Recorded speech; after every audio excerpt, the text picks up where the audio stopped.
السلام علیکم. میری تقریر کا عنوان ہے خواتین کی تعلیم کی اہمیت اور اس کے معاشرتی اثرات. علم باعث شرف انسانی ہے، صحیف آسمانی ہے، معراج ربانی ہے. علم آدمی ہے، اصل زندگی ہے جو مرد اور عورت دونوں پر فرض ہے.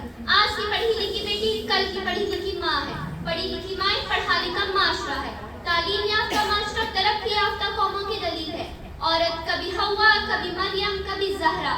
عورت نے ہر ایک دور میں قوموں کو سنوارا. آپ نے کبھی سوچا دوسرے ملک ہمارے ملک سے زیادہ ترقی یافتہ اور کامیاب کیوں ہیں؟ کیونکہ وہاں ہر شعبے میں لڑکیاں آگے بڑھ چڑھ کر آتی ہیں اور ہر چیز میں حصے دار ہیں. اسلام میں بھی عورتوں کی تعلیم کو بہت زیادہ اہمیت دی گئی ہے. آپ اس بات سے اندازہ لگا سکتے ہیں کہ قرآن کا پہلا لفظ اقرا ہے. اقرا کا مطلب ہے پڑھو. تو اسلام ایک ایسا مذہب ہے جس میں تعلیم کو بہت اہمیت دی گئی ہے. پڑھنے سے عورت کے اندر خود اعتمادی پیدا ہوتی ہے. وہ زندگی کے تمام مراحل خود بغیر کسی سہارے کے بآسانی سے طے کر سکتی ہے. کسی کا قول ہے کہ ایک شخص کو تعلیم دینا صرف اس کو تعلیم دینا ہے، لیکن ایک عورت کو تعلیم دینا پورے خاندان کو تعلیم دینا ہے. پڑھ جائے جو عورت تو نسلوں کو سنوار دے. ایک تعلیم یافتہ ماں اپنی اولاد کی صحیح معنوں میں تربیت و پرورش کر سکتی ہے. داناؤں کا قول ہے ماں کی گود بچے کی پہلی درسگاہ ہے. بچہ جو کچھ اس میں سیکھتا ہے وہ اس کی آئندہ زندگی پر بہت اثر انداز ہوتا ہے اور وہ اسے کبھی فراموش نہیں کر سکتا. بارش کے پہلے قطروں کی طرح چند خواتین نے یہ ثابت کر دکھایا ہے کہ اگر تعلیم یافتہ ہو، عورت کو معاشرے کو سیاستداں ہو تو محترمہ اندرا گاندھی جیسی سیاستداں، سپہ سالار ہو تو چاند بی بی، رضیہ سلطان، جھانسی کی رانی، فوجی چالو سے بڑے بڑے لشکروں کو الٹے پاؤں بھاگنے پر مجبور کر دیتی ہے. معزز سامعین، مرد اور عورت زندگی کے گاڑی کے دو پہیے ہیں. ظاہر ہے جب تک گاڑی کے دونوں پہیے صحیح طور پر کام نہ کریں، گاڑی کبھی منزل مقصود تک پہنچ نہیں سکتی.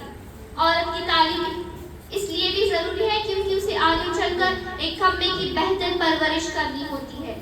عورت کی تعلیم کی بہت اہمیت ہے. عام کہاوت ہے کہ مرد اور عورت گاڑی کے دو پہیے ہیں، دونوں میں یکسانیت اور برابری ہونا لازمی ہے. اس لحاظ سے عورتوں کی تعلیم بھی ضروری ہے. کوئی معاشرہ اس وقت تک ترقی کی راہ پر گامزن نہیں ہو سکتا جب تک مردوں کے ساتھ عورتوں کی بھی زیور تعلیم سے آراستہ نہ کیا جا سکے.